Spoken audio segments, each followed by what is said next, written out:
आप देख रहे हैं लाइव इंडिया हर पल। नमस्कार, लाइव इंडिया में आपका स्वागत है। मैं अरविंद सम्राट। केंद्रीय मंत्री अश्विनी वैष्णव ने कहा है कि पारंपरिक उद्योग जो होता है उसको भी हम एक नया स्वरूप देने जा रहे हैं और एक नया स्वरूप दिया जाएगा। केंद्रीय मंत्री अश्विनी वैष्णव ने कहा कि लघु उद्योग भारतीयों के लिए ग्रामीण क्षेत्रों में पारंपरिक नौकरियों को आधुनिक बनाने और उत्पादकता बढ़ाने के लिए अद्भुत काम किया है, ताकि पलायन को रोका जा सके। हमारे पारंपरिक उद्योगों को एक नया रूप दिया जाएगा। जो पारंपरिक काम है ग्रामीण क्षेत्रों में, उसमें कैसे एक आधुनिक तरीके से काम किया जाए और प्रोडक्टिविटी बढ़े, जिससे कि पलायन रुके। विशेष बात है जैसे कि गांव के गांव में लोगों को काम मिल सके। उस उद्देश्य से लघु उद्योग भारती ने बहुत अच्छे पाली में ये काम चालू किए हैं, जिससे कि हमारे पारंपरिक उद्योगों को एक नया रूप मिले। यहाँ पर अभी थोड़ी देर पहले हेमावास में चूड़ी का काम और यहाँ पर अभी कुल्हड़ का काम जो देखा, बहुत अच्छी क्वालिटी है। कुल्हड़ की डिज़ाइन में बहुत ध्यान दिया गया है और विशेषकर जो एक दिन में जितना काम होता था उससे कई गुना काम आज नए तरीके से करने से पारंपरिक काम और बेहतर हो सकता है। वो व्यवस्था देखी, बहुत अच्छा लगा और आज ये निर्णय लिया हम सब ने मिलके कि इन कुल्हड़ों का उपयोग रेलवे में चाय के लिए इसका उपयोग करेंगे। महिलाओं से भी संवाद हुआ है, महिलाओं से भी संवाद, बहनों से संवाद हुआ। यहाँ पर भी हेमावास में भी बहनों ने खुशी जताई कि नए तरीके से काम करने से पहले जितनी उनकी इनकम थी उससे कई मात्रा में उनकी इनकम बढ़ी है। और यहाँ पर भी बताया कि पहले जितना दिन में काम करते थे उससे कई गुना ज़्यादा काम अभी कर पा रहे हैं। जिस तरह से लेह लद्दाख की बात करें, वहां पर जिस तरह से कानून व्यवस्था को लोगों ने हाथ में लिया था, इसी को लेकर जम्मू कश्मीर के मुख्यमंत्री उमर अब्दुल्ला ने कहा है कि लेह के लोग कानून को अपने हाथ में न ले। हालांकि उन्होंने कहा कि बहुत नुकसान हुआ है वहाँ पूरा, और जम्मू कश्मीर की भी उन्होंने जिक्र की है और उन्होंने कहा कि बहुत नुकसान हुआ है, वहाँ पूरा पहाड़ नीचे आ गया, इससे लोगों के मकानों को नुकसान हुआ। सरकार की ओर से इनकी जितनी मदद की जा सके उतनी की जाएगी। और लेह की बात करते हुए उन्होंने कहा कि लेह में जो हिंसा हुई है, लेह में हालत ख़राब है, हमें अफसोस है कि वहाँ इतनी कीमती जानें गई हैं। उन्होंने कहा कि मैं वहाँ के लोगों से अपील करूँगा कि कानून को हाथ में ना लें। नुकसान तो हुआ है, इससे कौन इनकार करे कि नीचे रखो भाई। पूरा कुछ जगहों पे तो पूरा पहाड़ नीचे आया है और पहाड़ के नीचे आने से लोगों के मकानों को जो है नुकसान हुआ है। कुछ ऐसी जगह हैं जहां पूरे मकान के मकान ही बह गए हैं और जहां मकान ठीक रहे वहां इन लोगों की जो एग्रीकल्चरल लैंड है उसको नुकसान हुआ है। अब जैसे मैंने अभी इनसे बात करते हुए कहा है, जितना हुकूमत की तरफ से इनकी मदद के लिए किया जा सकता है हम कर लेंगे। सर, लेह में हालात खराब और अफसोस है, कीमती जानें वहां गई हैं, कई लोग जख्मी हुए हैं। मैं तो सिर्फ उन्हें अपील करूंगा कि कानून को अपने हाथ में ना लिया जाए। सर, केसीसी बाकी एक मुझे बात खत्म करने दीजिए। जी सर, बोलिए।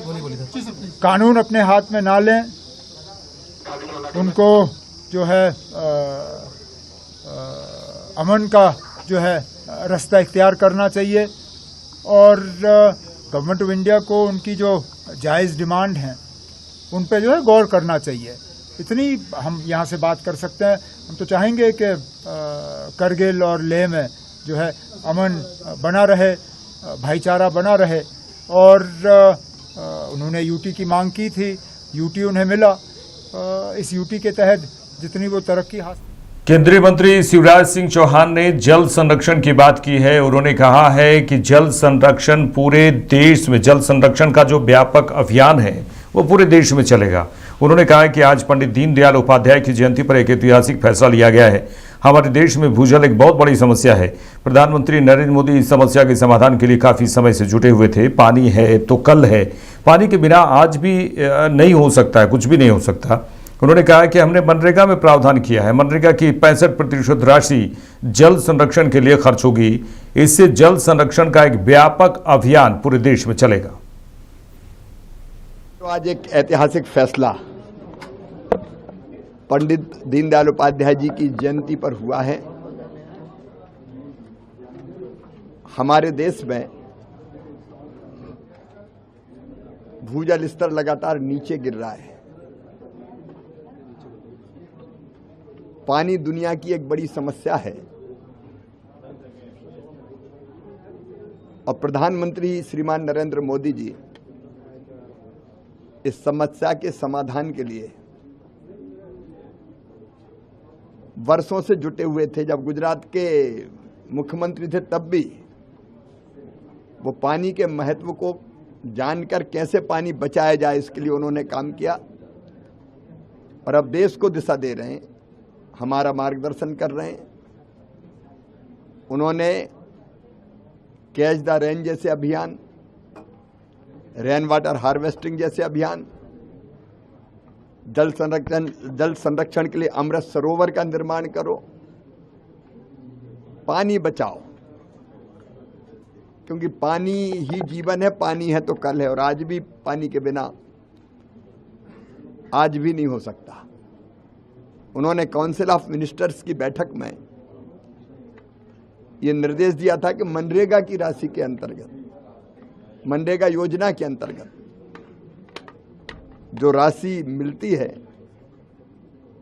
उसका एक निश्चित भाग जल संरक्षण के कामों में व्यय किया जाए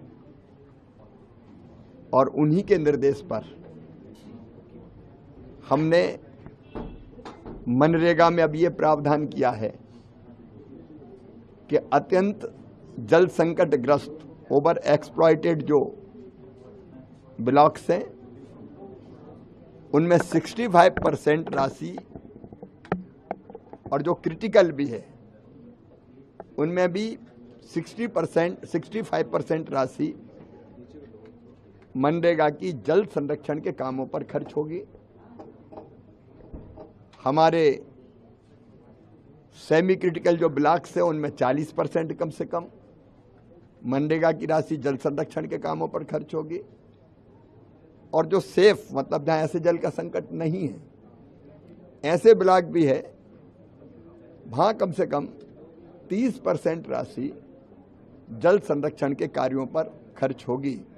और ये प्रावधान मैंने हमारे जल शक्ति मंत्री श्रीमान पाटिल जी को आज भेंट किया है और संपूर्ण देश में अब आज इस कार्यक्रम में राज्यों के ग्रामीण विकास के सचिव भी थे, कलेक्टर्स भी थे, अन्य अधिकारी भी थे। अब संपूर्ण देश में मनरेगा की राशि जल संरक्षण के कामों पर प्राथमिकता के साथ खर्च होगी और इससे पानी बचाने का, भूजल स्तर बढ़ाने का, जल के संरक्षण का एक व्यापक अभियान पूरे देश में। हरियाणा के मुख्यमंत्री नायब सिंह सैनी ने कहा है कि देश की अर्थव्यवस्था लगातार बढ़ रही है। उन्होंने कहा है कि हमारी अर्थव्यवस्था $4 ट्रिलियन तक पहुंच गई है और उन्होंने कहा है कि मुझे खुशी है कि आज भारत दुनिया की चौथी सबसे बड़ी अर्थव्यवस्था बन गया है। हमारी अर्थव्यवस्था $4 ट्रिलियन तक पहुंच गई। प्रधानमंत्री का 2047 तक विकसित भारत का जो लक्ष्य है और मुझे उम्मीद है कि हमारे स्थानीय शासक इस लक्ष्य को प्राप्त करने में महत्वपूर्ण भूमिका निभाएंगे। उन्होंने कहा कि मैं चाहता हूं कि आने वाले समय में हमारी हर पंचायत के पास एक डेटाबेस हो, एक डेटा डैशबोर्ड हो और हर जिले में नवाचार के लिए प्रयोगशालाएं स्थापित हों। मुझे खुशी है कि आज माननीय प्रधानमंत्री आदरणीय नरेंद्र मोदी जी के कुशल नेतृत्व के अंदर दुनिया की चौथी बड़ी भारत ये आर्थिक शक्ति बन गए हैं। हमारी इकोनॉमी $4 ट्रिलियन की हो गई है। माननीय प्रधानमंत्री जी का जो विजन है, उन्होंने कहा है कि वर्ष 2047 तक विकसित भारत बनाने का लक्ष्य आदरणीय प्रधानमंत्री जी का है, उनका संकल्प है और लगातार इस बात को लेकर के वो बोलते भी हैं। मित्रों, मुझे खुशी है कि इस लक्ष्य को पूरा करने में हमारे स्थानीय शासक और सटीक आंकड़े ये सबसे अहम भूमिका निभाएंगे। मुझे पूरा विश्वास है, मैं चाहता हूं कि आने वाले समय में हर पंचायत के पास डेटाबेस हो, डेटा डैशबोर्ड हो और हर जिले में सांख्यिकी नवाचार और प्रयोगशाला वो स्थापित होनी चाहिए। मुझे हर राज्य स्टिक डाटा संग्रहण और उपयोग में एक दूसरे से हेल्थी कंपटीशन करे। मित्रों, विकसित भारत का चित्र इन स्टिक आंकड़ों से ही। केंद्रीय मंत्री अर्जुन रामपाल ने कहा है कि कांग्रेस के जो अध्यक्ष हैं मल्लिकार्जुन खड़गे, उन्हें उनके बयान पर पलटवार किया है। उन्होंने कहा है कि खड़गे जी को सोच समझकर बोलना चाहिए। ये उन्होंने कहा, अर्जुन राम मेघवाल बोल रहे हैं, केंद्रीय मंत्री हैं। केंद्रीय मंत्री अर्जुन राम मेघवाल ने कांग्रेस अध्यक्ष मल्लिकार्जुन खड़गे के बयान पर पलटवार किया है। उन्होंने कहा कि वे कह रहे हैं कि मतदाता सूची ठीक नहीं है। तो हम मल्लिकार्जुन जी से पूछना चाहते हैं कि कांग्रेस के लोग 2024 के चुनाव में किस लिस्ट के आधार पर जीते थे? वे इतनी पुरानी पार्टी के राष्ट्रीय अध्यक्ष हैं, उन्हें सोच समझकर बोलना चाहिए। वे मतदाता सूची को ही खराब बता रहे हैं और चुनाव आयोग जैसी संस्था पर झूठे आरोप लगा रहे हैं। वो बोले कि वोटर लिस्ट ठीक नहीं है, तो हम खड़गे जी से पूछना चाहते हैं 2024 के चुनाव में आपके कांग्रेस के इतने लोग जीते कौन सी लिस्ट से थे? ये क्या बोल रहे हैं? यही समझ में नहीं आ रहा है। वो एक इतनी बड़ी पुरानी पार्टी के राष्ट्रीय अध्यक्ष हैं, सोच समझकर बोलना चाहिए ना। वो वोटर लिस्ट को ही खराब बता रहे थे और चुनाव आयोग जैसी संस्था पे झूठे आरोप लगा रहे थे। अभी राहुल गांधी जी के नेतृत्व में जो कांग्रेस का नेतृत्व चल रहा है, उनका मन रहता है नरेंद्र मोदी जी की आलोचना करो। जो हमारी भारत की अच्छी संस्थाएं हैं, जो अच्छा काम कर रही हैं, उनको बदनाम करो। ये चलने वाला नहीं है। देश जान चुका है कि राहुल गांधी जी का भाव क्या है। वो षड्यंत्र करके इस देश में अशांति फैलाना चाहते हैं, जो होगा नहीं। राहुल गांधी ने बयान दिया है कि बम और भाजपा के लोग भागकर नजर आएंगे। नहीं, कुछ हुआ ही नहीं ना। राहुल गांधी जी का तो पहले कहा था भूकंप आएगा, लोकसभा में ही बोला था, फिर क्या हुआ? फिर कभी एटम बम की बात कर रहे हैं, कभी हाइड्रोजन बम की बात कर रहे हैं। कुछ नहीं है जी। जो महिलाओं के वो नाम लेकर के कहते हैं इन महिलाओं का नाम काट दिया, वो महिलाएं आकर के मीडिया के सामने कहती है कि राहुल गांधी जी झूठ बोल रहे हैं, हमारा नाम तो है वोटर लिस्ट में। यूक्रेन के राष्ट्रपति ने कहा है कि ट्रंप जो है झूठ बोल रहे हैं भारत के प्रति। नहीं, कोई वो विषय है ही नहीं जी। भारत के हितों का ध्यान प्रधानमंत्री जी नरेंद्र मोदी जी अच्छी तरह से रख रहे हैं। मेरे साथ इस बुलेटिन में इतना ही। देश दुनिया की तमाम खबरों के लिए देखते रहिए लाइव इंडिया। नमस्कार।